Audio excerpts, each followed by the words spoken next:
I am live. Good evening, everybody. Thank you for joining us for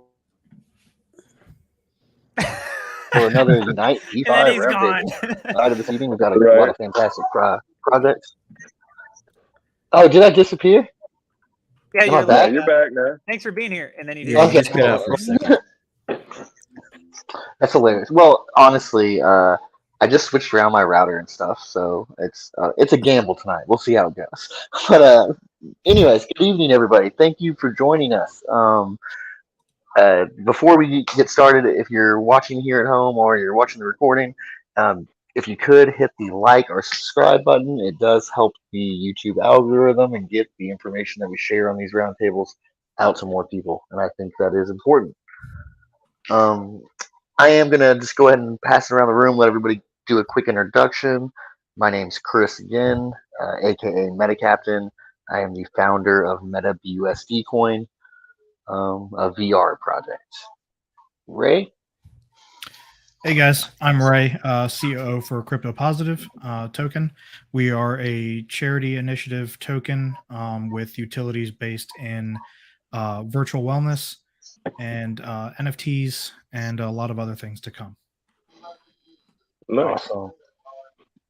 Hello, I'm Crypto Atlas. I love anime. I'm a level 27 half elf. That's not true. I'm level 28. No, I'm just kidding again. I love talking about different crypto projects, especially love the passive income plays. And I'm very happy to be on this panel once again and to hear from even more new projects. Awesome. I can't see who's next. Billy. Hey, I'm Billy from Boda. I might have to move my camera. You've done something different this week. You've made it more like streamlined. I like it. Billy from Boda. We are BUSD reward token, and we've currently got our no slippage swap sort of DEX aggregator going. We've also got NFTs and other cool stuff coming in the future. So that's my plug for now.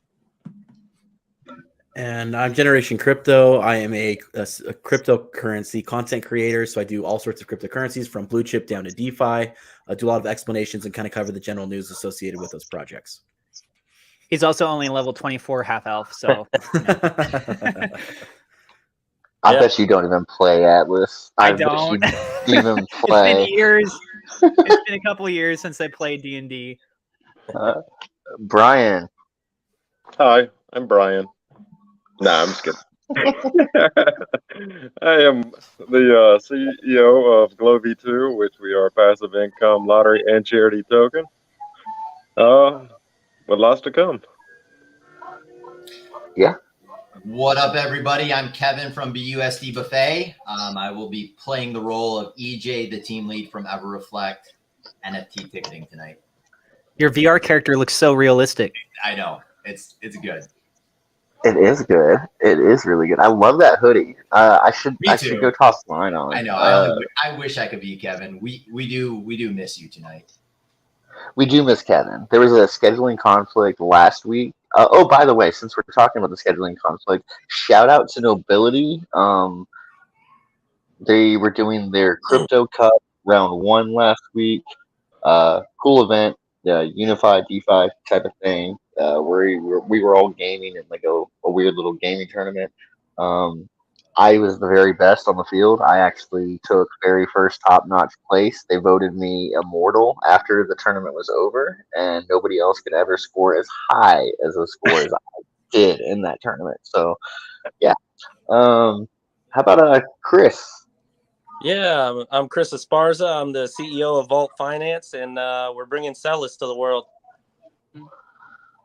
Bringing Celis to the world. Interesting. We will be getting into that in just a moment. Now we lost a couple people that were up here. I'm actually not even sure where those people were from, but I think they were probably from Vault Finance. Am I correct? I think so. Well, they disappeared, so bye guys. But if you come back, you can come back on. Alrighty. Where did R go? Exciting evening that we've got going on. I've been waiting for this moment for a little while now. There's a couple overlaps between these projects, and I think we can get some good conversations going. I'd like to open it up and kind of let Brian give us just like a quick little deeper dive into what exactly Glow is offering and kind of touch base on some of the charity concept or charity stuff that they've had going on. All right, so yeah, we are a charity we are a charity token. We've given out over $30,000 in charity so far. We've been around for, I guess, coming up on 6 months now, so definitely doing pretty good in that space. We do community selected charities, which, let's see, last month we had I'm gonna mess it up. Oh my gosh, this is embarrassing. We had a Christian foundation. I can't remember the first name of it, but we were able to donate over $4,000 to them. They actually built a orphanage for children over in Haiti, and we're actually going to be putting in our donation is going to be putting in solar panels to bring them light, which is going to be pretty amazing. So we get to truly glow their orphanage up. So that's pretty awesome. We've donated to Prevent Child Abuse America. Let's see. I'm trying to remember all of them off the top of my head. I hope Kimmy's watching you right now. I know, she's going to kill me. We donated 8,000, I believe it was 8,100 to them. We donated to, wow, I can see their faces. Kika, which is a children's free cancer organization, which was pretty cool. We actually flew people out to go hand deliver the check over in the Netherlands to Kika. And while we were there, we actually contributed toys to a orphanage out there. So that was pretty neat. We've also got to donate to Keith, who was our first actual charity winner. We were able to donate $7,300 to him to go to his cancer treatments. He's a stage 4 cancer patient.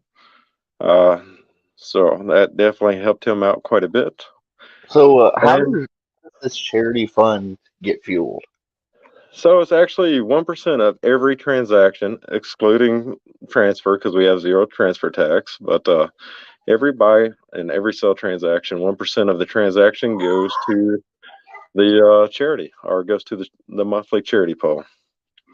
So it's actually a pretty cool concept and a great way to help and make passive income while entering in for chances to win one of the 2 lotteries. Do you have any big announcements coming up, like maybe specifically on a Friday? We do have some announcements coming out. Definitely have some announcements coming out. I don't know if I can speak on them yet. Shane was supposed to let me know on certain things, which, the time difference right now. Where is Shane? Isn't he somewhere different? He's in Singapore right now. Yeah, what's he doing in Singapore? I'm actually personally just curious about that. I never asked. He's an aviation mechanic, so he works on big jet engines. There's a ghost Billy in our chat right now, like in a real Billy just joined the stage. That's wild. What the heck? Was this the Arnold Schwarzenegger movie or what? Well, all right. Well, sorry. I'm going to use that moment to transition. I want to ask Ray from CPTX Crypto Positive Token. Give me a breakdown, a little bit more formal breakdown than your introduction on what your project is and what you guys have going on. Yeah, so Crypto Positive originated from a viral hashtag that Mr. Ricky Tiki Timbo sent out at the tail end of January, and we kind of wanted it to be something more than just that. Since I've gotten together with the Rhematic team, we kind of put together the idea of wanting to do something charity focused, and came up with the idea for using that Crypto Positive hashtag as a project to do all of the things we wanted to do. Also utilizing the Rhematic services to kind of test that out and be its guinea pig and put together an entire project.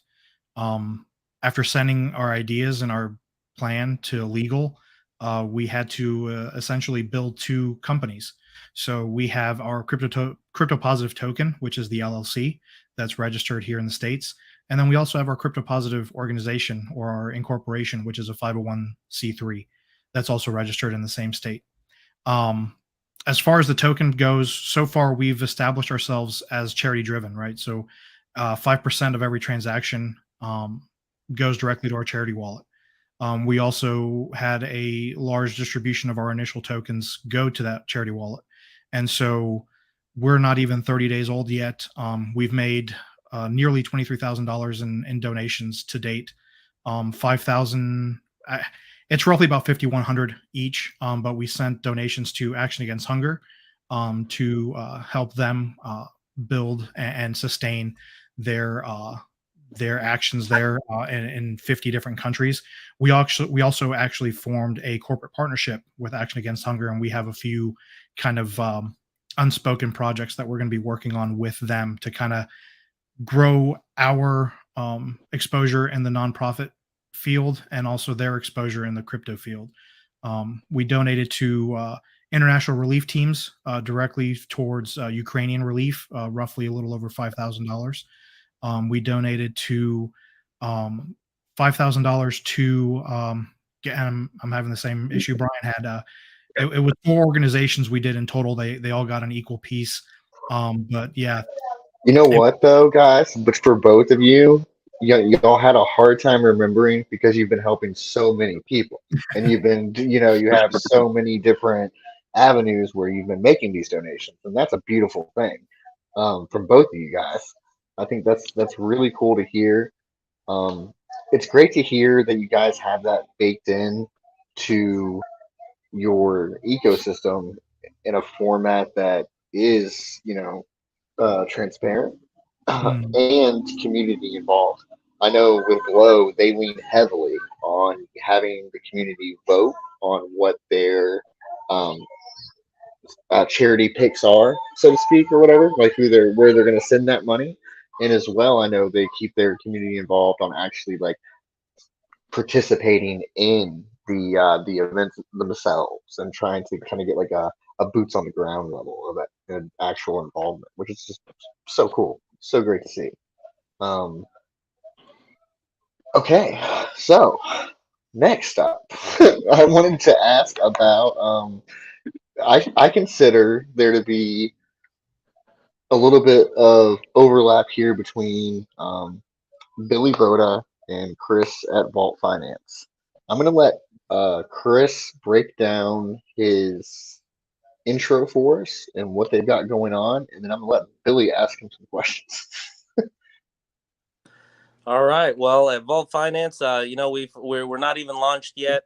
We're only a month public in our Telegram and across our socials. We're looking to launch probably right at the beginning of Q3, right around there. It's kind of a joke. We're not bringing Celis to the world. It's not a new concept that we've invented or anything, but we've found a method that is going to be able to work for current tokenomics tokens and ones that are going to be projects that are going to be launching in the future. So we're pretty excited about that. That's not just the only thing, though. We have quite a few utilities in the pipeline. Some are secret utilities that we're holding close to the chest, but we operate like a business. We're looking to bring a lot of value to the different crypto connoisseurs out there, and we're pretty excited about it. Very cool. So whenever we talk about a Celis contract, I've read somewhere, I believe it's just on your website, that you actually iterate that this is not sell less often. This is do not sell against the contract at all, 0. And are we going to be talking about directly through PancakeSwap?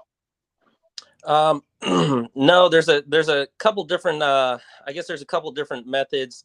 There's some out there that can help people be less sell as far as Pancake goes. For current tokenomics projects, obviously where they place their liquidity and where they do business at with the exchange can limit or give them the opportunity to be 100% sellless.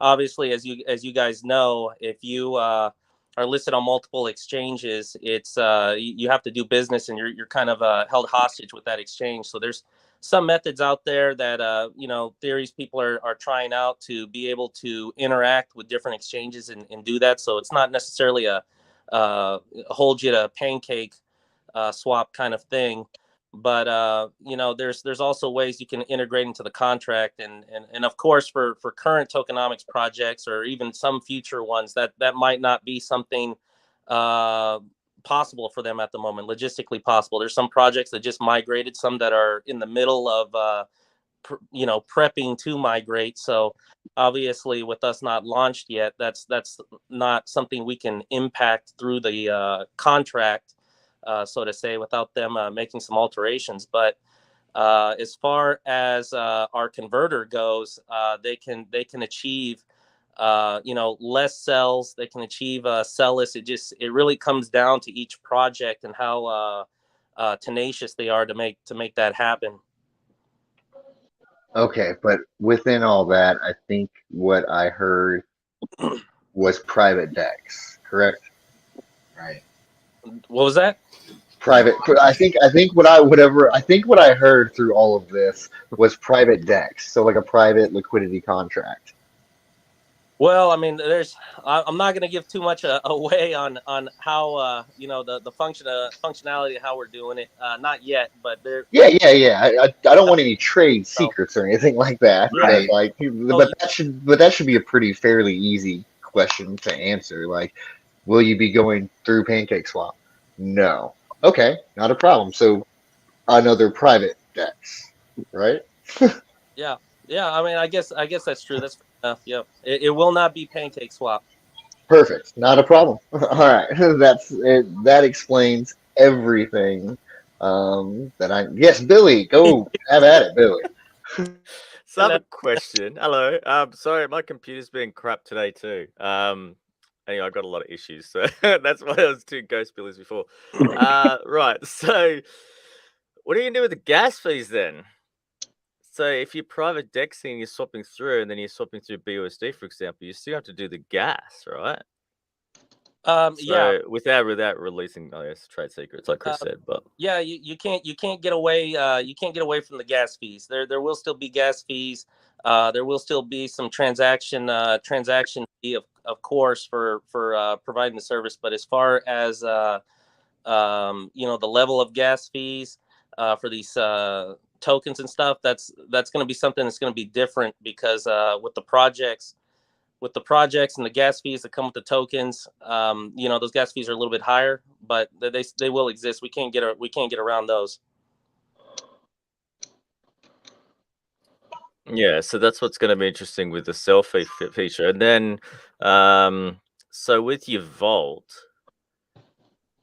because you say you put it through on I'm just reading off your website, so I don't know like the full white paper or anything. So then you store in the vault.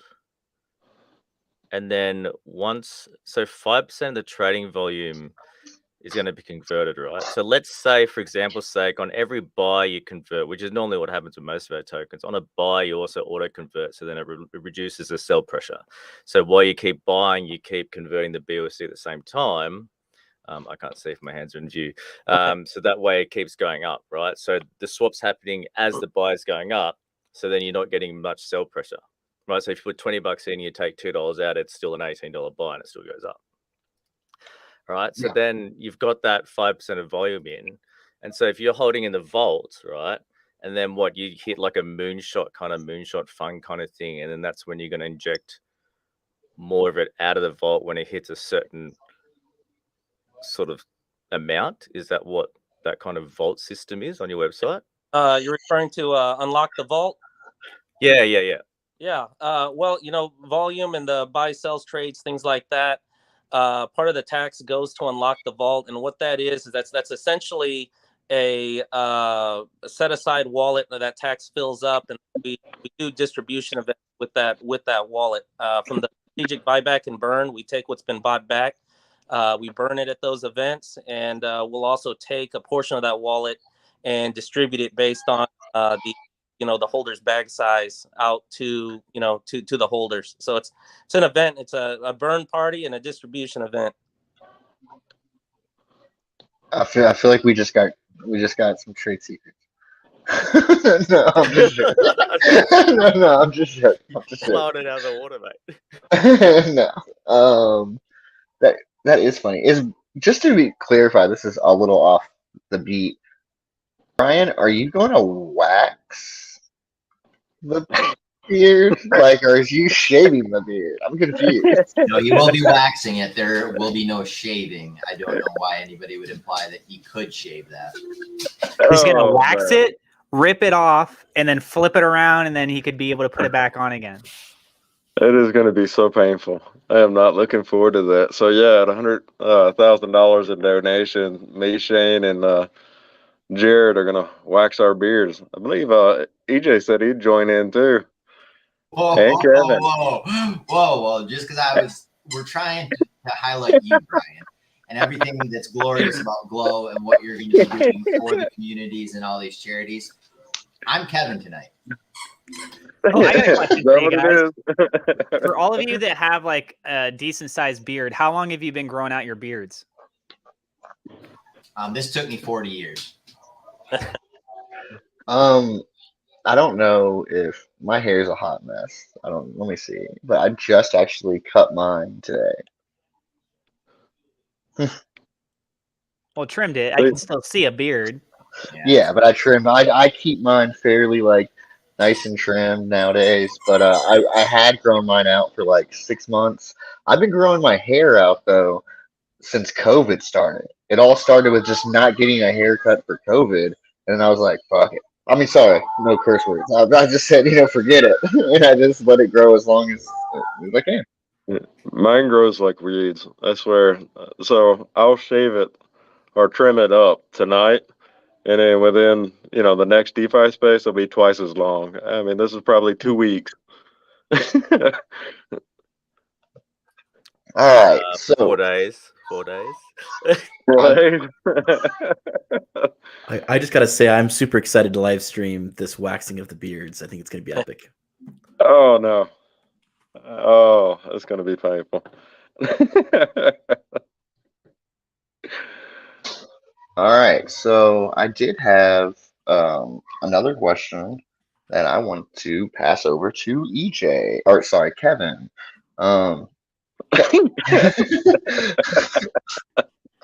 So I'm pretty sure that you have some announcements to make for EverReflect. Some pretty big announcements. Can you tell us what you guys have got going on this week?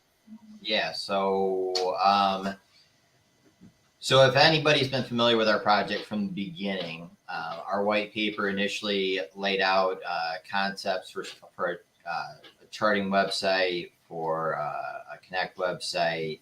We ended up creating an NFT platform. This week we actually released an NFT viewer as well. But the big promise has always been, my 20-year career of large-scale event planning was to have a ticketing platform that would accommodate NFT tickets that are on BSC. The white paper had promised it for third quarter of 2022. We will be releasing that in the second quarter. The date will be this Friday, actually, the 20th at noon. We will be going live. We've been beta testing, and we've been actually running some scenarios in the background. Huge shout out, obviously. Most people know that our kind of right-hand man lead, one of the lead devs is named Noodles. And then we have another gentleman named Manuel that have just been working their butts off. So that we're going to actually be releasing that on the 20th already. One of the festivals here in Michigan, because that's where I'm based, is the Bay City Rib Fest. It's actually a resurgence of a festival that was a few years ago that they turned it off and are bringing it back with some large scale, not the most massive of concerts, but they'll have some bands there. In the years past, they've done about 20,000 in attendance. So we're actually going to be selling all the tickets. That'll be one of our first on sales this coming Friday. But the cool part about it is we are making that convergence of everybody that's in a crypto space can understand this. And then those people that are just going to buy the everyday $20 concert ticket, they can still sign up. They can still get this. You have the option to be able to receive the NFT ticket, or you can opt out if you don't want it, so that you'll still receive a PDF version with a QR code, so you can attend the event either way. But it's going live. This is the start of kind of the true, I guess, soul of what EverReflect and what the NFT ticketing has been the mission from the beginning. So I'm also going to be out in LA come the end of July, speaking at the NFT Expoverse. I know that some of the guys from Nobility will be there. Dude, now you're just trying to flex on us. Stop with all that. So let me ask you two questions, bud. So you said that entire festival is going to be ticketed by EverReflect? Yeah, the entire festival. We initially discussed it with the event directors about potentially just doing, say, a VIP section, which will accommodating their VIP section as well. But we will actually be facilitating every single one of the festival attendees through EverTix, which is our EverReflect ticketing platform. So hopefully, so there's going to be some people that want to come out and see. I think they have like Everclear and like Lit and Warrant and kind of some old school like. Wait, they have Everclear's playing? Yeah, Everclear's playing. It's actually the same weekend as that I'll be in LA, but we're pumped about it. I'm on the board of directors for that festival, as I am with many of them. A lot of people don't know that even though I have a 20-year career in event planning, I'm still the marketing director for Michigan Festivals and Event Association. That is still my full-time gig. I had a board meeting with them today. We represent over 500 festivals in this state alone. We're represented on all the international boards. So actually in September, I'll be in Texas as well for the International Festival Association to take our ticketing platform out there, because the concept's super simple. You can just purchase a ticket just like you would from Eventbrite, Regfox, Ticketmaster. The only difference is that we have the easy capabilities of making sure that you receive an NFT ticket with that as well. Noodles has also worked his butt off these last couple of weeks so that we've actually will be releasing our apps as well. He's already got them on Google Play and iOS and the Apple Store. And that kid he's not even a kid. I shouldn't say that, but we're going to have to go visit him in Ireland, because the dude works harder than any other human that I've ever met. We all work. Dude, legit. Let's take a trip and hit Meta Arcade and Noodles. Let's hit Leanne. Oh, right, Scotland, right? Yeah. Yeah, no, that'd be great. And that's kind of one of the other aspects of this. Like, all of this wasn't in the game plan. All of this came together because of collaboration, of meeting people through really groups like this, built on solid rapport, but built on solid ethics of these people's just mindsets and their work ethic. We have a great team now, and that's why it's been delivered basically weeks and months ahead of what even our roadmap said. And I'm super blessed. I'm super thankful that, we have the team that we have, and it's just the start. Like, the first, we've said it before, that a percentage of the tax will always go into EverReflect buy and burn. So technically every ticket to some extent will have a percentage that will directly inject BNB into the liquidity pool. This is going to be a million little buys over and over, but then there's never a sell that comes with these, because of the fact that it will just be purchased and burnt for every ticket that's ever. And then we're getting into, as somebody had termed it before, smart NFTs, or the concept of like nesting tokens, nesting other NFTs, nesting potential QR codes. I want to be clear about this. I've heard this term now 50,000 times. The first term I had ever heard smart NFTs was on one of these roundtables. Right. And to clarify here, I'm not saying that they aren't smart. I guess what I'm trying to say is that is a term that I don't know if it's a real term. I think you termed it at the time because that's not what they're called. No, not at all. No, but I keep hearing people more and more often like refer to nesting tokens into an NFT as smart NFTs, and I'm like, all right, I guess you guys are calling them smart NFTs. So whatever you want to call it, we got them. We got them. We got them. And then that opens up obviously the another word I don't like, pivot, but to pivot into what we were being able to do with MetaBUSD, your VR space, everything as far as. Is that like a personal thing? Like, why don't you like the word pivot? I don't know. Is it the sound? I think it's because I've lived in the world of associations for so long. So the term pivot gets used way too much in all these associations. And I sent you a screenshot of like my meeting earlier today. Love all these people, but I'm the youngest one. Like, and I have been the youngest one for a number of years. So I think it's like one of those key phrases that they're just like, so today we're going to talk about pivoting, everyone. Everybody get your notes. This is how we pivot. We no longer fax, we email. That's our pivot. All right. That's how that stuff So I got some juicy questions for a couple projects on here, but I want to be fair to all participants. So I'm going to first ask Billy a question. After I get done with Billy, I'm going to go to the two influencers we got here just to give them a chance to ask any of us questions from anything that they've heard us talk about so far. Billy, my question to you is, you have started something that I think like is undervalued and hasn't been getting used and utilized by other projects as much as I think it should. You have something, or not? You didn't start it. I'm sorry. Let's give credit where credit's due. Your team, I guess, somebody on your team started this Boda Shill School, and y'all are doing some really cool stuff there. Can you give me like a quick little breakdown of how that happened and what's going on there?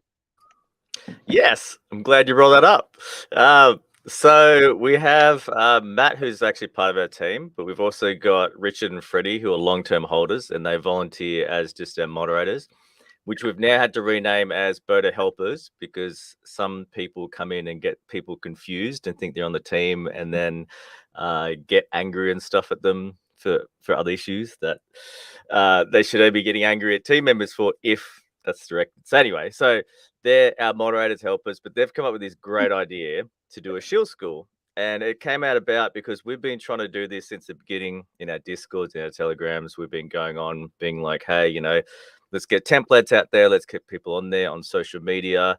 It costs nothing. All social media is free, right? Twitter, Facebook, Instagram, Reddit, 4chan, everything's free. And then the guys just went, it's getting stale, like it's getting quiet, the market's a bit sad, all that sort of stuff. And they said, oh, well, can we just create our own little school thing? And I said, yep. I said, go for it. I'm completely hands off too, by the way. So that also, like, that's them running it. And so I don't have any input on who they choose, what they choose to shill. And that's all on them. And within the last couple of weeks, they've just been really like taking it on. And it's just really awesome because it's just putting the initiative in their hands, letting them run it. It's a community run thing as well. So then we're getting other projects and other communities in there. So anyone's free to join. The only rule that the guys kind of have in there is that it's only the tokens that are already on Boda Swap that gets mentioned for the shills. So we do daily shilling activities in the Telegram group. And then once a week, we'll do a poll. So there'll be 3 tokens chosen every week. And then community members go in there and they vote for their favorite tokens. Or even if it's not there that, your token you're holding, you can still participate. And then at the end of the Friday, the winning token on the poll is chosen for an all-day shilling event. So what we do, or what they do, I should say, is they go in and they go, all right, guys, here's some templates, here's some things, here's, influencers, Twitter influencers, things like that they are already familiar with. So these guys have been doing stuff for, say, the last 6 to 8 months. So they've kind of got a really good handle on Twitter. They follow all the main influencers, so they've got them on that notify button. So they get a whole list. They get pinged all the time when new tweets come out. So they just share all the tweets and go, here you go, here's what to do. So yeah, that's basically. And they keep like a running tally of like what's actually trending in the moment. So like they always keep like those hot keywords like ready on the fly to let everybody who is participating know how to participate in the same trend fashion.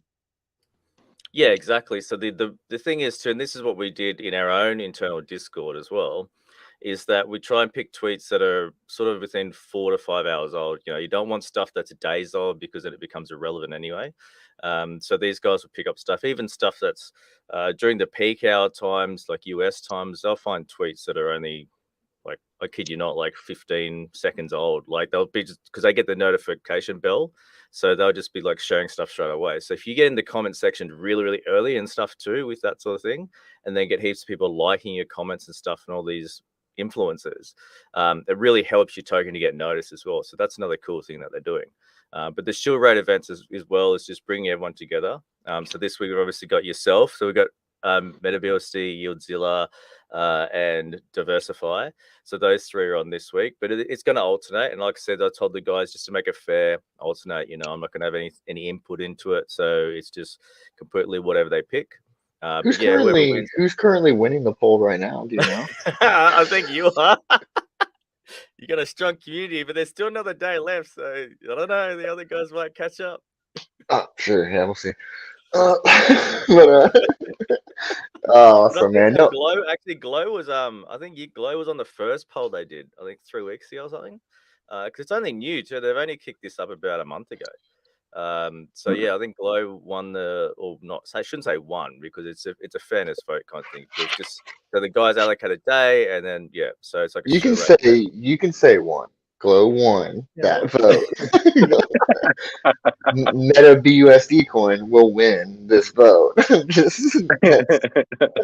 All right, guys. So Atlas or Generation? I'll let you guys fight over the floor. After you guys get done, we're gonna get into some awesome, very awesome topics. I'm super excited. But what do you guys got going on? He wants to pass it on to me. I guess I want to say that I'm just really excited for this Friday. I think there's going to be a lot of good news coming out that I'm pretty excited for. So I'm going to lead that off to Alice. Yeah, I'm pretty excited about this Friday as well. So I have a question actually for both Brian from Glow V2 and for Ray. So for your guys' projects, first off, have either one of you heard of AGDQ? Do you know what this is? I have not. AGDQ is the Awesome Games Done Quickly, and it's basically a bunch of speedrunners for different video games. They go on, they do these live streams. They go back to back to back to back. They have scheduled slots for these different individuals, and they raise a lot of money for charity, for Red Cross, for Doctors Without Borders, that kind of a thing. And it's been going on for years, and it's become a very big sort of like a cult classic thing. They do this every single year, even during the pandemic. They've been doing this via live streaming remotely, just tuning in. They have the different people filling in the spots. So using cryptocurrency and using maybe your guys' projects, have you guys kind of thought or had discussions or plans on doing any kind of big events sort of coordinated in this kind of way that utilizes your cryptos for a specific fundraiser type event, like something along those kinds of lines? We have definitely explored a bunch of different avenues. One of the biggest things that we're working on right now is getting the foundation set up. So that's kind of key right now before we do any of the big events that we have, kind of planned out. So that's definitely our first step. Yeah, and for us, our 501c3, once it's fully established, will absolutely be looking to do fundraising events in person, virtually, because a lot of the partnerships that we're forging right now with CPTX are going to migrate over to CPO once it's established, right? Because the token, the LLC, is absolutely for profit. We're looking to build utilities that will generate a revenue, that will create the volume for its holders to be rewarded, while also funding a charity wallet that for the first 5 years will fully fund CPO as a nonprofit. Those partnerships will migrate over to CPO. CPO will be our face of charity, the organization that will hold fundraising events, that will hold any type of event, will also be in charge of forming boots on the ground groups, and not just this country, but in every country at some point, to be our eyes and ears to issues that happen across the globe that we can then send funds to and aid those situations.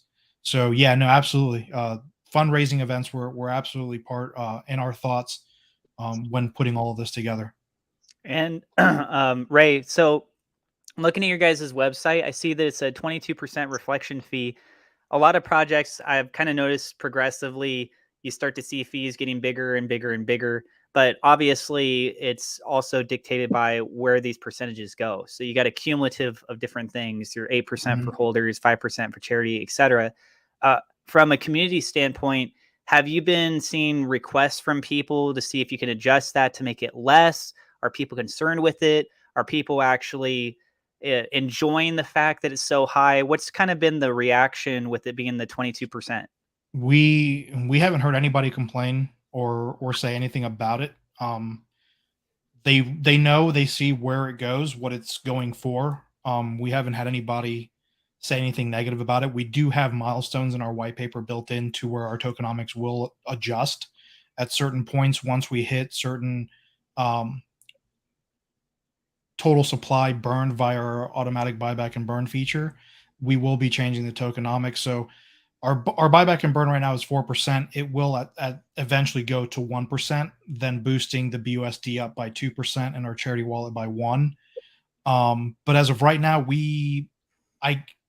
I can't honestly, if you put me on the stand right now, don't recall a single time somebody's complained that it's been a 22% token. If you take away our charity aspect, we're a 17% token, which is not anything crazy. So our charity aspect is the forefront of what we're looking to do, and that's why it's that high.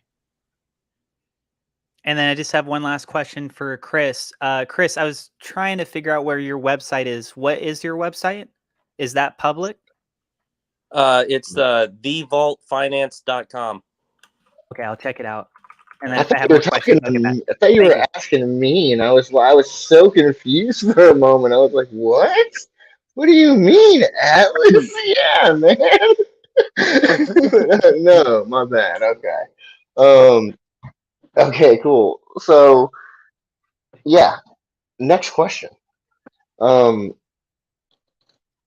Actually, I mean, I probably should have asked this. I'll tell you what. I'm gonna ask a different question publicly to EJ real quick, and I'm gonna go over here to our private chat just to make sure I can ask this. EJ, can you give me a breakdown actually of how the NFTs in the like vendor line work?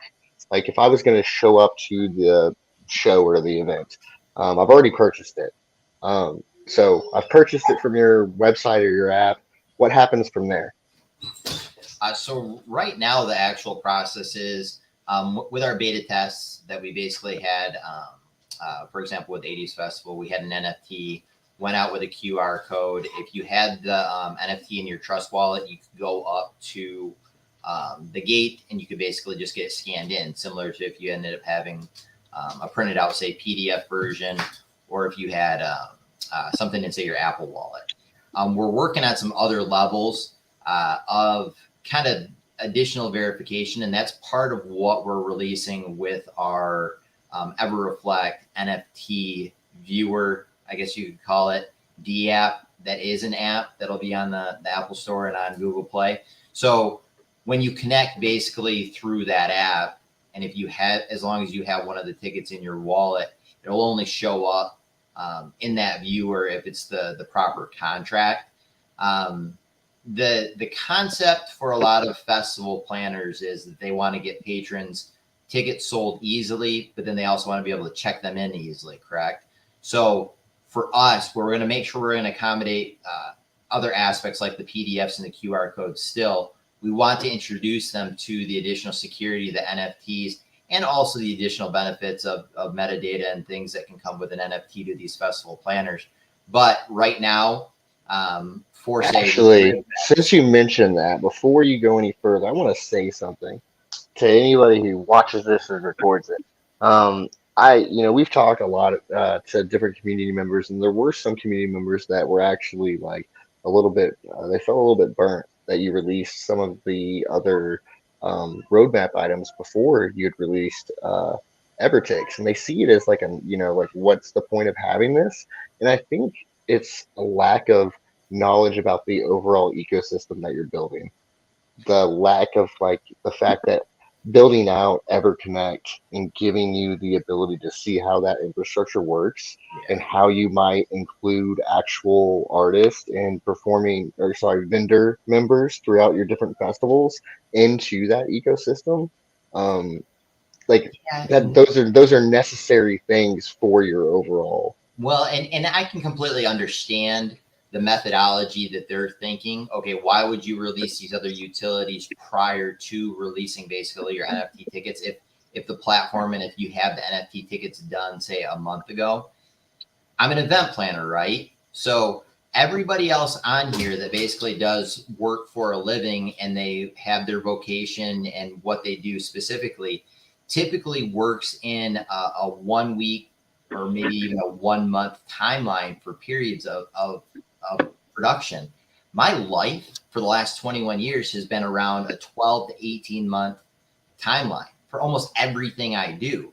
So building this roadmap back in November, the strategic plan was to basically produce, say like the NFT viewer, or to get the NFT marketplace, or to get Everchart, or some of the payment processing for BUSD.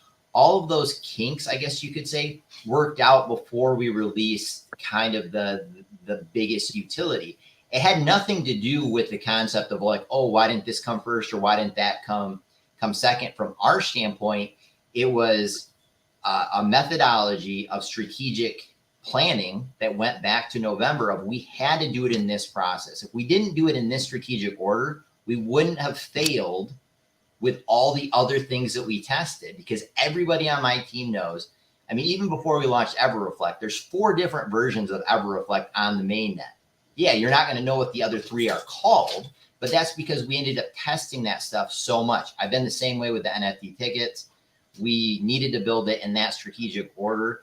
Granted, smarter people than me, smarter people than Noodles, like yourself, Chris, maybe you could have done it, straight out of the gate with this is the way it's going to go. And I'm being facetious to you because I love you like a brother. But for us, it literally was a strategic step-by-step plan from the beginning, because logically in my head, I was building this like an event. And if you don't have the fairgrounds booked first, and then you didn't know who your ticket vendors were going to go through, you can't do all that stuff. You can't book the stage and the artist before you know where they're going to go. So it was basically the methodology of obtainable goals set out in a timeline that we knew we could strategically plan and test prior to releasing this utility. I love it. I love it so much. All right, Chris, I actually didn't even know what your platform was until like shortly before this roundtable. I was like, every time I've looked at Vault and looked at your website and looked at everything that you guys have to offer, my walk away from it was always just like the sell list contract. That's what I focus on because I'm a nerd. But you guys do have other things going on. Can you give me a breakdown on what your platform offerings are? Yeah, for sure. The Cellus one always seems to catch attention. But we do have some secret utilities coming out. There are going to be some major revenue producers. We're real excited about that. But the 2 we have listed on there, one is Vault Circle, and what we're looking to do with that is obviously all the projects on here. We have a presence in Telegram and Discord, and you're trying to grow a community. You're trying to be able to communicate with your community. You're trying to work across all the socials. And at the same time, I know you guys running projects, your DMs are probably filled 200 a day with random, just random people, shillers. I know until I fixed my privacy settings, I was getting random calls through Telegram and stuff. So, it's one of those things where Vault Circle, what we wanted to do is we wanted to create a platform, a home base, a foundation where projects can have a space, set up shop, customize their area, and then start rallying the troops, start growing their communities, be able to have easy access to socials, because a lot of these platforms we use right now, they're not specifically meant for crypto, and but we make do with what we have, and that's just what we do. Well, we want to create a space where for the projects and for the communities where they can rally, exchange information with the projects. We want to have certain things there where, buy bots, different things that you can implement to make an ease of use in the community for yourselves, and as well, crack down on the scamming that occurs, the inactive, active, those zombie profiles that you see come across everywhere. We base what we do on, our pillars are transparency, professionalism, and others. And it's a real difficult world in crypto as it is. And when you start adding in these elements and these bad actors and such, it adds a layer of just issues as a project and as a community that you have to deal with. So that's another thing that we're looking to tackle with Vault Circle. So that's what essentially that is. And then we've got Vault Exchange, and the exchange is going to be a marketplace. It's a platform where you can exchange goods and services. Goods is just what it sounds like, people across the world being able to connect and exchange goods. But in the services, there's services for one section, crypto. You have projects that are looking for, freelance developers. They're looking for shillers, marketing agencies. They're looking to do certain campaigns. They're looking for moderators. And usually when we look for these types of things, they just show up in our DMs, and we're trying to just figure out, are these people good, not? Are they trying to rip us off? What's going on? And we're trying to act as a fiduciary on behalf of our projects, and they make it can be very difficult. So we wanted to have a place where projects and what projects need and who those other people are, the marketers, the shillers, and all those people can put together a resume and actually have a meaningful interaction with the projects, and be able to, and rating system and things like that, where you can have a good idea of who you're trying to do business with or what you need and find it. So that's one area of the services. Now, the other area that seems to catch some eyes too is there's going to be something similar to an OnlyFans. It's going to be an over 18 adult section, and so that gets some attention too. Of course, there's certain considerations that come with that, and legal aspects and different things that you have to be on the ball with. But that's of course what I was leading up to with this questioning was the whole time. All right, so let's get down to basics here. So you guys are planning a OnlyFans clone for crypto. Pretty much, yeah. There will be that section. We try not to sell that as the big piece of Vault Exchange, but we do think that will be popular. Can I ask a question? Please, Sure. Please, Atlas, ask anything All you right. want. So, Chris from Vault, I'm looking at your Git book here and looking at your website as well for the vaults. You got lots of different stable coins. I know the whole debacle that's going on with Luna, or more specifically with UST, and its decoupling with the dollar. On your Git book, it mentions that you're pledging the mathematical strategies to 1-to-1 USD value of the vaults.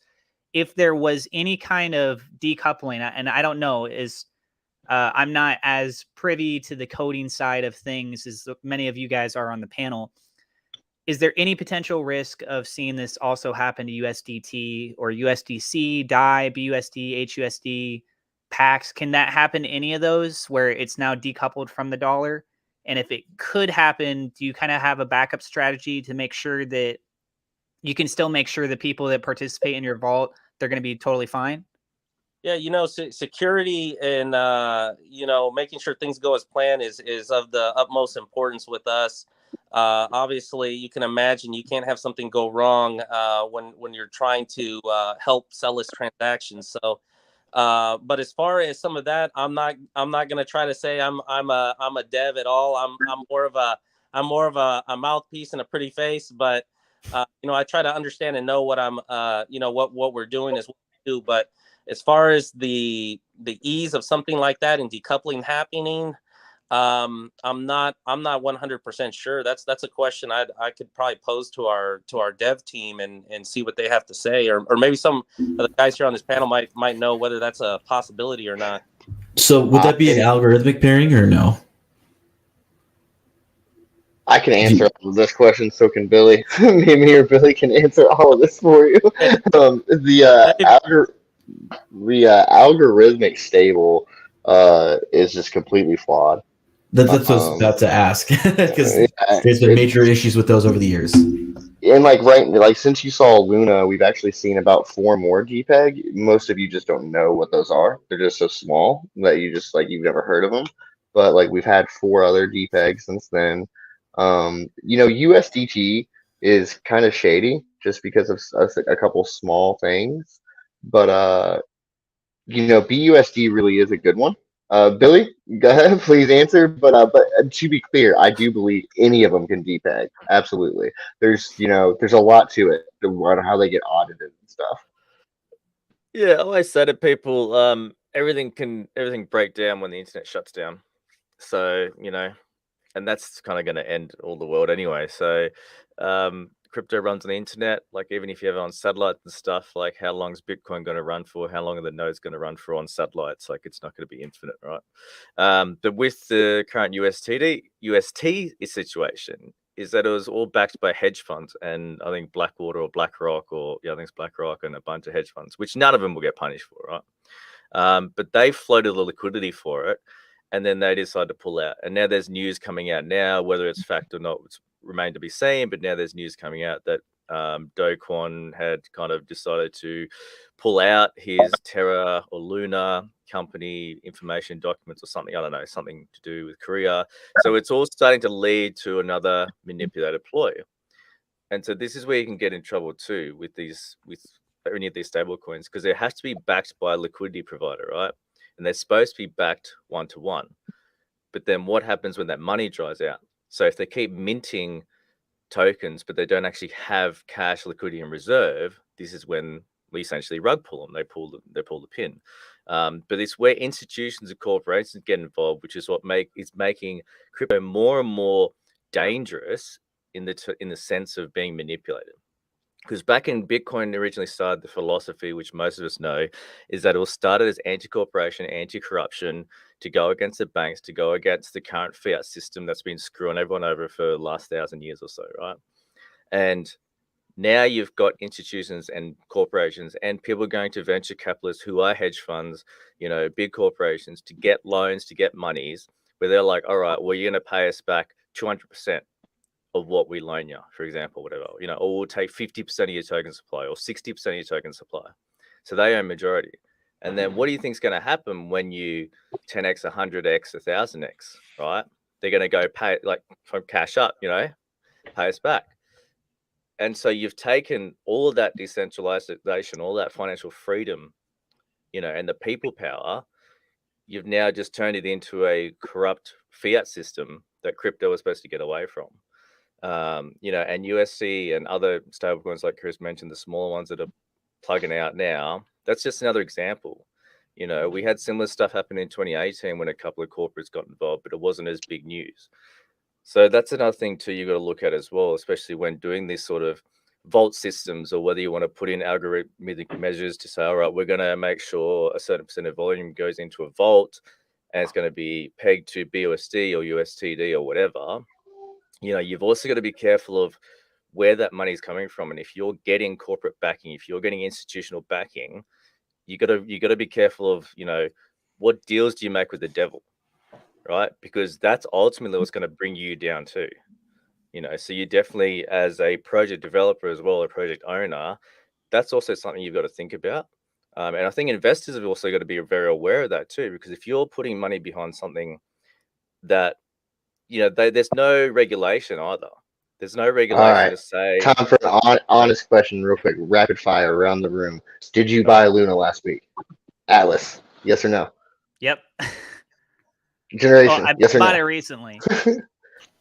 A very, very small amount. EJ, yes or no? Yes. Chris, Vault. Nope. No. Billy. Nope. Oh, you liar. Ray. No. Brian. Yep, guilty. Yep, so did I. Sorry, I was just curious.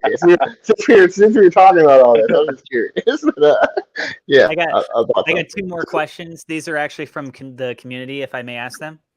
Yeah. Okay, Yeah. first question is Free for all from now on. with all what is going on in the world, will there be possibilities of tokens or coins in crypto to join hands and become one company, one token? I That's a tough one. personally, it's Is it not gonna, possible? Yeah, but is it likely? No. correct. Yes, that's the right answer. Is it possible? Yes. Is it likely? No. Like, Okay. there's a couple companies that I think, like, there's a couple of us that, like, would easily work out agreements, do combine liquidity pools and stuff like that, and form up into a giant conglomerate. But there's always going to be like one or two, three or four that are like, no, my balls are bigger than yours. I'm gonna, I'm gonna keep running this space, and you're never gonna like work around that. Some people just want that independent stuff, like Russia. And the second question is thoughts on stacks, STX. I don't know what that is. Does anyone know what that is? Is that by chance Stacked Finance? Is that their ticker? I'll wait to see what the comments reply is. It's probably going to take a little bit of time because they're watching the stream. But yeah, they just said thoughts on stacks, STX. The STX Sporting Equipment Company based in Baltimore, Maryland, founded in 1970s. Probably not it, right? Maybe, you never know, man. I mean, What like, do you guys think of crypto. sporting So, goods if store? I recall, and I'm just looking this up to refresh my memory, Stacks STX is its own blockchain, I believe, and it had some sort of correlation with Bitcoin. oh, give me Basically, one like second. stacking Yeah. to earn Bitcoin, kind of a thing. But I remember vaguely hearing about this years ago, and I don't. Okay. It's Yeah, they said you stake it and earn Bitcoin as rewards. That's Yep. what they just said in my chat. Oh, do there been these new ones where it's like you buy a token, but it's mining Bitcoin now? So essentially, Basically, yeah. Yeah, so essentially what the projects do is they take your money, they're throwing in like Yeah. hash miner, and then they're like, ooh, we're mining it for you, when they're actually just conning the shit out of you. But that's just my I opinion. was gonna say, so that I talk about this openly. I'm very candid about this subject because it's the exact same thing that like you're doing with your Seifus and all your other like auto compounding bull malarkeys. It's you're locking value and you're transferring liquidity. That's what you're doing. It's like that simple. You can call it however you want to, wrap whatever bow around it that you want to. You're taking value, you're locking it, and there's some mechanism. It might not actually be locked, but the incentive is so high that it's artificially locked because you're like, oh my gosh, I'm gonna make this $1 million in like 6 weeks. Let me just keep it in here. So you've taken that value, you've locked it away, and you've paid investors with that locked in value some way, shape, or form. In some projects, they choose to take that value and transfer it over to like what we're talking about now, mining for Bitcoin to produce more value. It's highly speculative. Like I don't know if it works. I don't know. I don't know the math behind it all and whether or not it can work. I doubt it. It seems far easier to lock additional value, pay higher rewards, and grow rapidly. It's just like a fancy con. Just to be like 100% like clear cut, candidly how I feel about it. Yeah, it's a fancy con. Do you guys mind if I kind of put those two last questions kind of together and address it a little bit? That's okay. Yeah, for sure. So some people are going to maybe think I'm a futter for saying this, but it's just the truth. And I think that especially in these bear markets, people need to hear it. Like most industries that kind of disrupt things, like we had the auto industry, we had the .com industry. There's always a kind of massive explosion as this new technology arrives. There's all these companies and projects that come out of the woodworks all trying to take kind of a piece of that glory, right? They're all coming out to try to put their corner in the market. And the reality is most are not going to make it, right? Like in the auto industry, when cars first came out, there was hundreds of auto companies that were all trying to build a better car than the other providers. And, you know, if you go look through the history, there's some weird designs that were coming out at the time. And obviously most of them failed. And now you've got like the, you know, less than 10 major auto providers that you can buy a car from now. It's the same with the dot-com bubble. There was hundreds, if not thousands of companies that came out all trying to do these niche things in the dot-com era. And now we're down to like a tenth or less of those companies still exist today. Although those 10 that are still around are very successful and very wealthy. Same with the auto industry. I have a suspicion just from market trends that is going to be the same thing with crypto. And DeFi is kind of becoming that space where everyone's trying to take that corner in the market. And the idea of like a WAGMI, right? Like we're all going to make it together is just, it's historically not true. It's not going to happen. There's going to be projects out there that are going to fail, and there's going to be projects out there that are going to succeed. This is a game of winners and losers. And in order for some people to win, others have to lose. That's just how it works.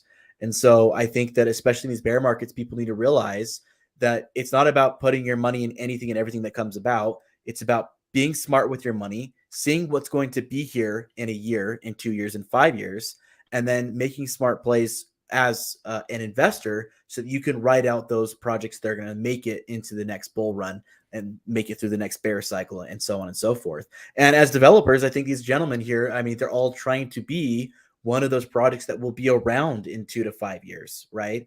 And I think they all believe that they're going to be there. And otherwise, why would you put your time and effort into this, right? So I think it's great that we hold these spaces to kind of talk about what these products can offer for people and what they can learn in the market so that they can go ahead and make wise decisions with where they're going to spend their time and their money. Because at the end of the day, not everyone's going to make it. There's going to be winners and losers, and we just don't know who that's going to be yet. There'll be people who we obviously feel are leaning towards will probably be the market kind of market trends, and they will be the leaders in the space. But there's people that'll come out of nowhere that you'll say this will never have a chance of success, and out of nowhere they'll be a top contender. So it's a wild space. It's a fastly developing space, and there's going to be winners and losers basically. You just made a new term, negme. Not everyone's gonna make it. Not everyone's gonna make it.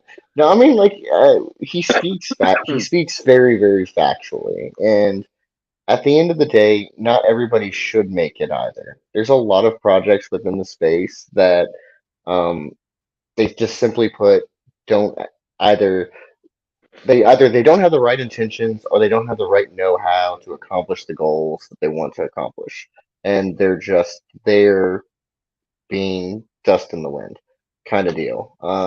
It's very, very common in the space. And again, I'd say it's probably, and Billy talks about this all the time, it's probably like 99.9% of projects, if we want to get real, like at the end of the day, that will actually be standing here in a few years down the road. And we joked about it a moment ago, but mergers and acquisitions have started to become more and more common in our space. Projects are getting gobbled up and becoming larger and larger projects through grabbing liquidity pools. And it's cool because it makes whatever is left of that holder base, it kind of makes them whole again in some way, shape, or form. At least they're attached to a moving project again. So it is cool. Sorry, this is supposed to be a free-for-all and I'm talking so much. Come on, guys. Ask each other some questions. I talked plenty, so everyone else can speak. Brian, we haven't heard from you in a minute, man. Or Ray or Brian, what do you guys got going on? Tell me something. Hey, so I will say our SafeMoon partnership billboards rolled out this week, so that was pretty cool. Wait, what is that? Our SafeMoon partnership billboards. SafeMoon put out billboards through 7 different states for us. So that was pretty cool. They rolled out. We actually have a competition going on, a giveaway. 10 billion glow to whoever can find them and take pictures of them. Oh, wait, so you're not giving out the locations? You're literally just saying, here, there's 7 billboards in the United States? Well, it's actually more than 7 billboards. It's just in 7 different states. Hayden hasn't given me the specific locations of each one yet. I only got these specific locations, 4 of them so far. He's getting me more details on the others. but those Yeah. just rolled out. I emailed Hayden as well, and so he just sent me those locations so I can win the 10 billion. Hey, there you go. There you go. Is there a limit? Can me and EJ just like travel and collect 10 billion per billboard? Make this a trip? Hey, first one. So per billboard. I am in. I mean, we got them in California, Texas, Colorado, or no, not Colorado, Utah, Nevada, Atlanta, or Georgia, Chicago.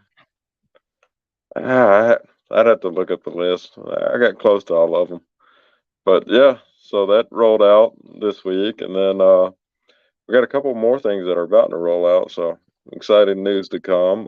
We got another giveaway going on. We're having a meme contest right now, where we'll be giving out 100 billion in glow. So that's going to be pretty nice. So this absolutely has to do with CPTX. I think it's going to have to do with Glow, but I don't want to speak on it for you guys too much.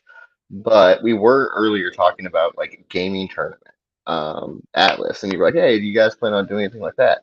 Well, already there's a couple projects that are on stage tonight that are all listed on Meta Arcade, and we're continuing to grow that platform extremely quickly between a lot of different projects and communities. And they do tournaments and giveaways of tokens, BUSD, different NFTs. We can sponsor the tournaments. We can do whatever we want. We can do cross community play. With that, like for instance, CPTX, a portion of like the money that's facilitated through their part of the ecosystem, that's directly given back to charity with their like purchase of it's long and winded and explain. Long story short, not only do the people on the streets earn some money, but you also get to give money to charity just through playing this game. It's really cool. And I can't speak too soon on anybody else who may or may not be getting listed on the same platform soon, but it's very cool. We're doing cross community tournaments, and hopefully in time, it is something that becomes like fairly big and we can start to give away like larger prizes. Right now, my community starting tomorrow, or not my community, anybody's community, anybody out there that wants to play the game will be able to win $500. Or no, they won't. They'll be able to win $10 a day, and a total of $500 is getting given away to everybody. Yeah. But I don't know why. Sorry, Ray. I stole some thunder from you. You were supposed to be answering All a good, question. brother. I do this a lot, guys. I just talk and talk and talk. All good. No, yeah, we I mean we're really excited for that Meta Arcade partnership there with that. I mean the NFT came out spectacular. It was awesome. The levels awesome. The game's just really fun. It's got a really modern but retro feel to it. It's really cool. But I mean really what's been exciting for us is I mean we formed 7 partnerships in the last week and a half. We've announced on our AMA. Sorry, I'm laughing at this comment. I know he's joking, but it's just humorous. There's always going to be one smartass, right? We knew what he meant. We knew what he meant. He meant in Illinois. But no, like we realized early on, man, that that a lot of our success was going to come through the success of other projects and forming those partnerships, right? And Billy knows that. I mean, we've been in communication with Billy for a while. I mean, I think we recorded our episode of the podcast with him before we even announced CPTX and Chris. We recorded Chris's episode for Vault Finance a few days ago, and that was awesome to hear from them. And there's obviously a lot of value that both of us can get from each other, and I'm really excited to be able to talk with EJ at some point because I know there's a lot of value that we could get from his EJ's mine. He's all mine. Nobody talks to EJ. Well, that's all right. I'll slip into his DMs later on after you go to bed.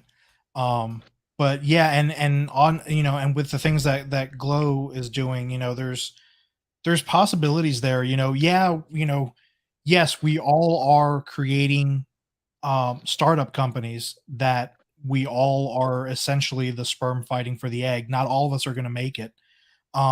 However, there is strength in numbers and there's strength in partnerships. And the more you combine the similarities between all of our projects and strengthen our communities within one another, we can essentially have all of the meme tokens or shit tokens on Pink Sale be the ones that fall off, because we know they will. And what's left is the legitimate projects, like people who are building utilities that actually have real world use case, right? I don't see Ever Reflect going anywhere in the next 5 years, except up, because of their utility. I don't see Billy going anywhere other than up because of utility. What Chris is offering, what Brian's offering, what we're building and what we're offering. I mean, we're not even 30 days old yet, and we've already fulfilled our mission of giving back and providing to charity. And what we've planned in the background and what we're building, I see the five gentlemen here being the ones, without a shadow of a doubt, that will be here when the dust settles and the next bull run comes. Because we will all have all of our utilities established, flourishing, and setting the precedent of what crypto in the next year to 2 years should be. You know, we all saw the influx in 2018 and what that created. We're all right now creating these infant projects in a cannibalistic market.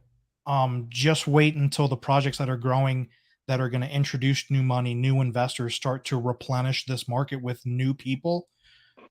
It's going to flourish, and what's going to be left is the people who actually offer an actual service, an actual utility, an actual product, and that's what we're excited about. I do still hope there's at least an occasional meme. I love my good little meme coins every once in a while. It's nice to just get like a real nice shit coin out there and just really just see it just boom out of nowhere. It just makes me giggle. I mean, it makes for it makes for a good article to read, because one guy became a millionaire because of something that literally had no use. But it's not healthy for what we're trying to build. It's not sustainable, Yeah, I get because that. I know. it's done nothing but breed what we see now. You know, go launch a token and see what happens. I You agree know, with Ray to an extent. I mean, this year, 2022, to me, is the building year. This is when you're going to build your project the most. This isn't the bullish year. I mean, it's bear market. Go ahead, build your utilities, build it while the market's down. Go ahead and get everything ready for the bull run. I mean, this is the time to be building. And to add on absolutely. I to mean, if you can build your company now with the community you have and the volume you have now, and you can sustain it and continue to build what you're doing and just chug along, right? That's all we're doing, man. We're all just trying to chug along and just stay alive. If you can stay alive, we're all just going to get to that point where it's just an escalator to the top.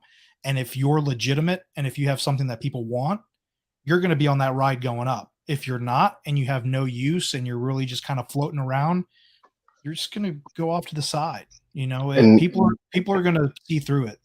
not to detract from like any of our projects, but I think EJ's is the best example of that.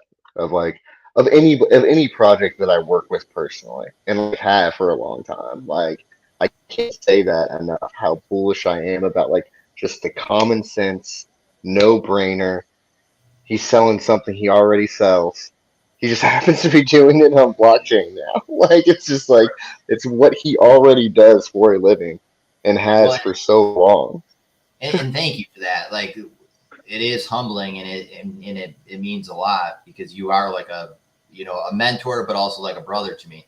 With that being said, I love what Ray just said, because we've said that there's been a couple of questions that have come up on here. What is everybody doing during this like bear market?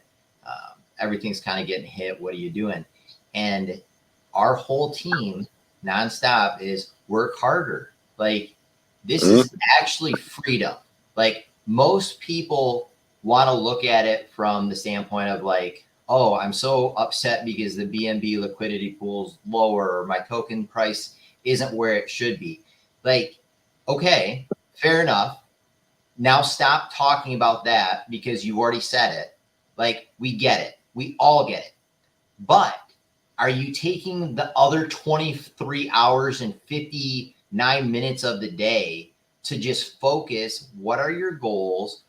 You don't need to make massive goals, but like, set a small one. Like, Noodles, Manuel, and I, every morning we come up with, okay, well, what's at least the short-term goal that we can accomplish today, or maybe by tomorrow, right? Like, we've been working harder. We've put out more in the last 2 months than what we could have even predicted, because this gives us that time. And I say that to all devs, all projects, and not even just in crypto, like in life. Like, when times are tough, when adversity hits, our project isn't seeing the adversity, the whole market is. So take this time, like work on your mindset, get your shit right, and actually just work harder, because that's going to be the only way, like Ray and like Billy and Brian and everybody is talking about, like, that you come on the other side. It's because you basically worked your butt off. Why EverReflect will be here? Yes, the utility, sure. But we're not going away, because we're never, this is why I love working with musicians or people that are still touring on the road, because most people don't always have that mindset of like, I have to work on my craft. I have to play a guitar. I have to play drums hours upon hours before I get a chance to play my first show. And then once I play my first show, it sucks and nobody shows up. So then you go back and you do it again, and it's wash and repeat, wash and repeat. And the people that have been on the road, or they've been in entertainment for 5, 10, 20 years, it's because you don't give up. Literally straight up. I had this conversation with the Diamond Wallet guys. It's like, they're still around because they just didn't give up. It's not that they're better. It's not that they're smarter. It's just they're more resilient. They have more of a fight in them.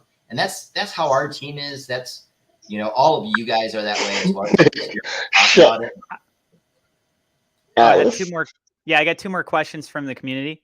Real quick, shout out to Diamond Wallet, Matt. I'm sorry I keep leaving you on red. I promise you I will take care of listing with Diamond very shortly. Go with your questions, Atlas. It's technically 3 questions, so I'll kind of do this in reverse from the chat. So the first question is, what do you need to build a blockchain? Why is it so hard? Can somebody answer that? I can answer that. Primarily, it's not that it's difficult. Blockchain is fairly easy. If you really want to, you could throw a blockchain up in, like, your house. You could throw one up on some virtual servers if you wanted to. Copying the EVM is quick and easy. Takes about 20 hours. You can go ahead and get it synced and have your blockchain up and running. If you wanted to clone it a little bit better and have it like to where it looks like your blockchain and it looks a little bit better, then you could do that in probably like a week. But it gets to be complicated once you go to scale it. How are you going to pay for this blockchain, and how are you going to cover the server costs everywhere around the world? You have to like figure something out there. Billy? To add on to what Chris was saying, because you've also got to realize that you got to buy servers and distribution of servers, not just with one company, with multiple companies. Because if one of those companies goes offline, all your nodes, your entire blockchain goes off. So you've also got to have backups on backups on backups. So it's 3, isn't it? Like 3 redundancy. At least. Yeah. But it's not like old school. When Bitcoin started, it was people's computers hosting it.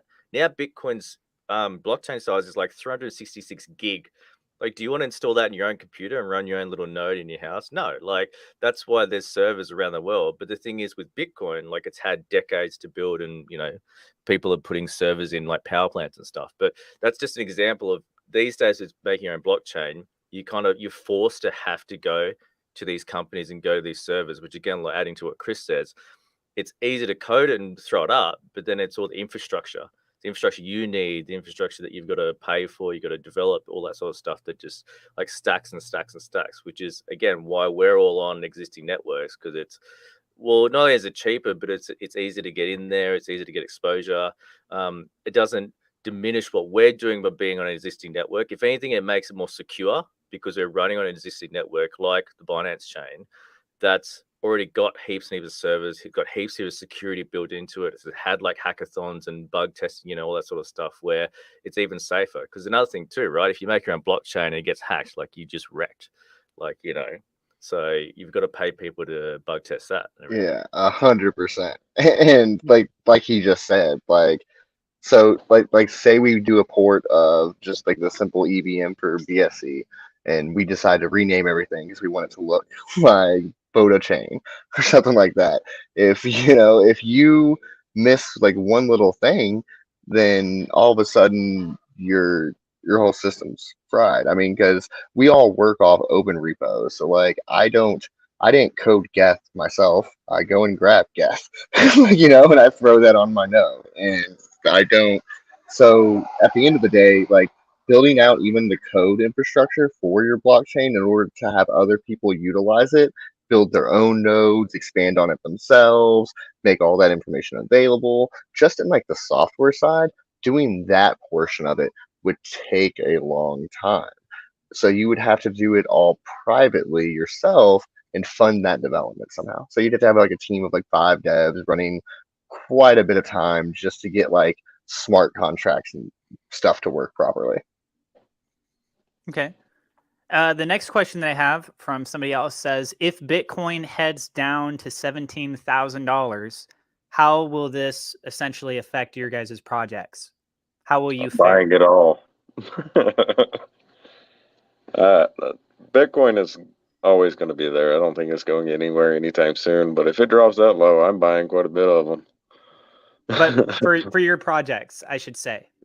I mean, I don't know if it.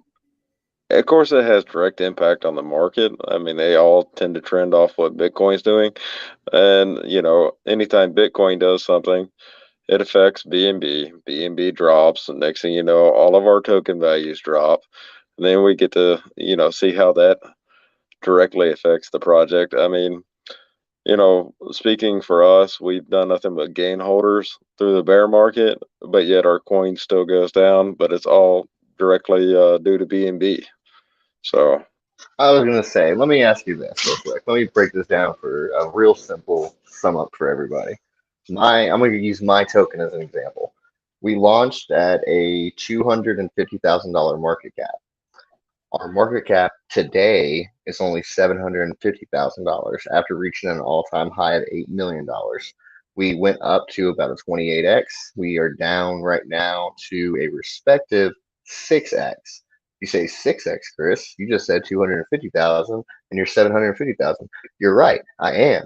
But the BNB that you paid in on my pre-sale compared to how much BNB you get out now is still 6x. BNB has slipped.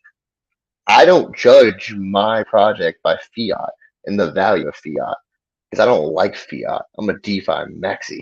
I judge my project by its native pair, which is BNB, because I'm bullish on BNB. So I think that like my respective value is in BNB, and that's how I operate a lot of my business transactions. Yeah. When we launched at when BNB was at $600 at BNB. So I was going to add to that. Because remember when BNB was like 620 or something, right? So imagine that too. Like BNB is down under 300, but then wait till the next bull cycle if BNB goes to 1,000. So then on paper, our market caps are going to shoot through the roof, but that's still on paper. But the same thing's going to happen. Like BNB goes up to 1,000, and that's going to push our prices even higher than what we were back when we launched, when BNB was like 600. Like, so that's again, it's the whole money paper factor. Sorry, paper value factor. 100%. Third question, Atlas. That was the third question because the first one was, what do you need to build a blockchain? And then why is it so hard? That was technically the second one. So I think that question is really in reference, like from your community, it's probably in reference directly to SafeMoon. So I'd like to actually just take a moment to address that because they're probably asking on behalf of like, why isn't SafeMoon's blockchain out yet. A lot of factors, I think, specifically went into that situation. We all know that, like, different developers and different dev teams have been a part of SafeMoon and their foundation or whatever they call it, their LLC, whatever they got going on.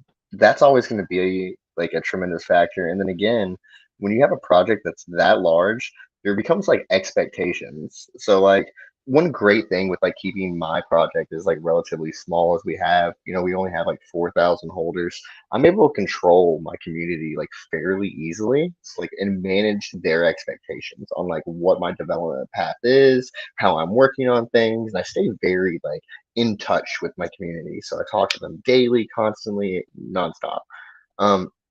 When you have millions of holders or even hundreds of thousands or however many you want to say SafeMoon has, that management of expectations is a completely different scale. I mean, so if they were to launch a blockchain, for instance, like I could launch a blockchain that did piddly squat right now, like a small little 5-server little blockchain, doesn't do much, and I'd probably get a lot of hype behind it, and nobody would burn me for not having a fully functioning blockchain yet, because they'd be like, hey, it's Chris and his like relatively small team with their relatively small cap.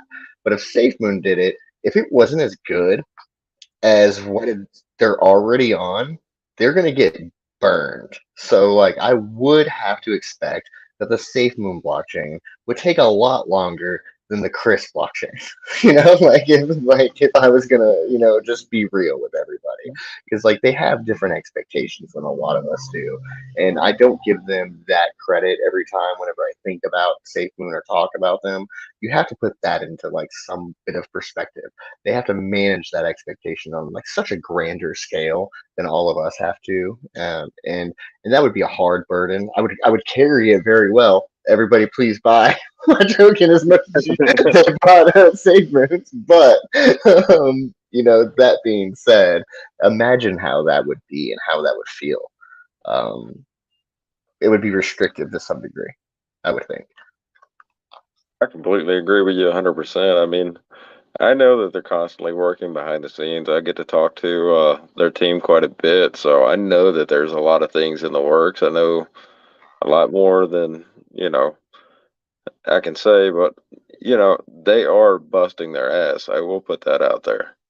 I do know that for a fact. Are you Gabe? Sorry. Yeah, are you the Gabe wallet? Are you the devil wallet? God. Sorry, just joking. Anyways, all right, guys, we've been going for an hour and a half now. We do need to kind of wrap this up. It's been a long time. I appreciate all of you guys coming on and giving me your time. I want to pass it around the room real quick. Before I do, I want to remind everybody the like and subscribe button is right there. It's so easy to hit, and whenever you hit it, it makes you feel good about life. So do that for me real quick. A quick shout out for myself to Meta Arcade. They've been doing some great work with so many projects, getting together their levels and their spaceships together for this tournament that we're going to be doing soon. They're just cranking out work nonstop, left and right, and they do not get enough credit in the space. Meta Arcade is a fantastic project. Everybody should take a look at. Pass it around the room. Everybody give your shout outs. Atlas. No, Atlas, you're last. No. You're last, Atlas. Stop. Generation Crypto. Thank you for having me on today. It's always a pleasure when I'm able to come onto these spaces and be able to talk with all you great developers, and of course Atlas as well. If you guys want to check out my channel, I do cover cryptocurrency. I've been talking a lot about what's going on with Luna. So if you want to get caught up with what's going on with that or any other really big project going on in the DeFi space, feel free to hop over to my channel at Generation Crypto and give me a follow.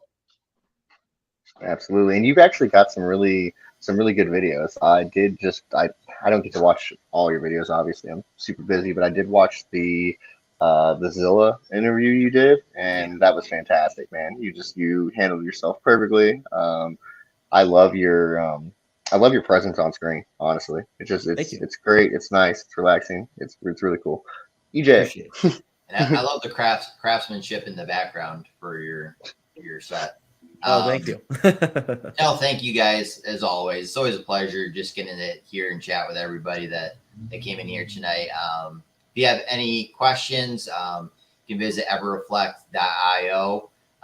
As we were saying, coming Friday is our ticketing platform for NFTs. So if you're into crypto, we got you covered.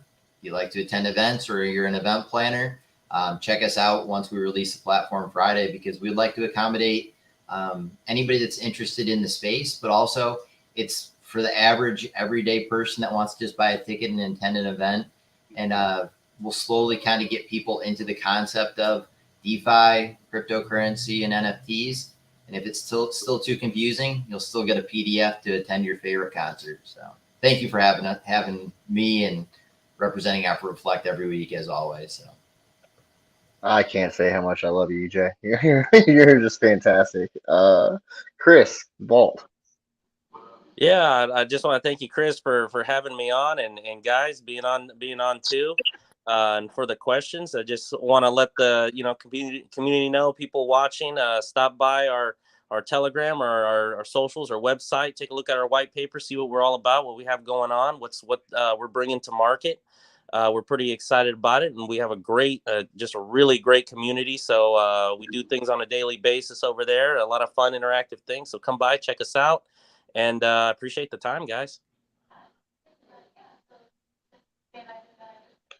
Sorry, I muted myself. Billy. Well, it's good to be on as always. I didn't swear as much today, so that's good. But yeah, come check us out. Obviously, Bodo Token, bodotoken.app. We've got our Bodo Swap as well for any project. So this includes Chris at Vault Finance. But any projects that want to come on and have a chat with us about our swap, we have also started creating a pre-sale, pre-launch token sort of package, which will have a bit more of a vetting system compared to those who've already launched. But this is a shout out to any project that's interested in that. But also, if you've already launched, come and have a chat. We like to network just like we are with you guys, everyone here today. So we love it.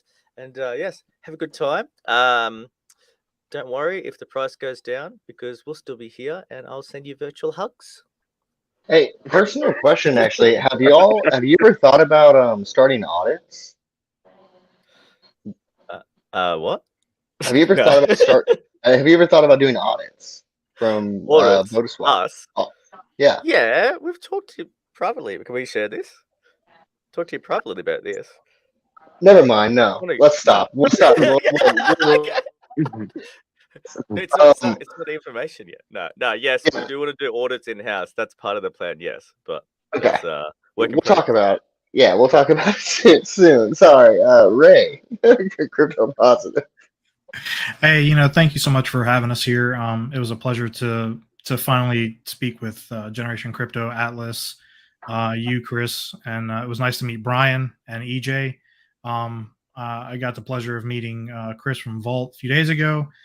Billy, always a pleasure. I've kind of missed the cursing in this episode, but we'll have to have a call so you can kind of give me some tidbits there. But no, yeah, if you want to check out everything we're doing at CPTX, obviously our website, cryptopositive.net, socials, please, check us out, see what we're doing, see what we're all about. We have some planned donations happening in the coming week that we're trying to finalize and get out there and hopefully hit that 30K mark soon. And yeah, like Billy said, regardless of the market, we're all going to be here working hard to, maintain the life into our projects and our products. And yeah, thank you as always. Oh, real quick. We are part of the Rhematic family. I know there was a comment on if any of these projects here would be considering merging with others. We're actually a subsidiary of the Rhematic family, so we are a Rhematic product, Rhematic tokens, and we do a podcast. And I've had Chris from Vault, I've had Chris MetaCaptain, I've had Billy, and we just hang out with other projects in the space and get to learn more about them, who they are, what they do. So yeah, check that out as well, Rhematicast. Absolutely. And I'm actually going to be having Mike from Rhematic back on. We had him on before, and when they came on, it was like right after a lot of traveling. I think they had just done a migration literally a day before. So they were up for like 18, 20 hours straight. They were pulling a Billy and just like decided to slide in on the UniteDeFi on like zero sleep. And they didn't get a chance to represent themselves properly. So we will be having them back on here shortly. I'll get that book soon. Brian. I appreciate you, Chris, and all you guys for having me on. Like always, I love enjoying it. You know, anytime y'all ever want to chat or just hang out, always feel free to hit me up. Everybody, check us out at glowtoken.net. Come to our Twitter, Telegram. Or we actually brought Telegram back, so just putting that out there. And our Discord. So yeah, That's check us out. very strange that you took the active decision to walk backwards into a fiery pit and join Telegram. You got that right. But that is one of the tough ones. But a lot of the community actually really enjoy Telegram, especially with the the I guess translation ability in there. So they really enjoy that part. Okay, I guess like that's like one of the very few things that I've ever heard that I would be like, okay, well shit. That's a good point. Okay, like that is a fair point for Telegram. Usually the one that everybody goes with is the games are better in Telegram. Like, yeah, because Telegram uses shit code and you can just like import anything you want to into Telegram instead of having to be good at coding for Discord. Sorry. Sucks. Oh well. But I mean, I definitely prefer Discord over Telegram, but Telegram is back, and there's only one of us, so ignore the other 32 of us. Sorry. Okay. Congratulations, I should say. I should have just left it at congratulations. Go join Glow's Telegram. And to be fair, I feel bad because I do have a Telegram and a Telegram team. My lead Telegram mod is a great guy, and he hates on me because I hate on Telegram so often. Shout out to Meta Mad Hatter. Thank you for all the Telegram work that you do, bud. And yeah, sorry. Atlas, what you got for us, man?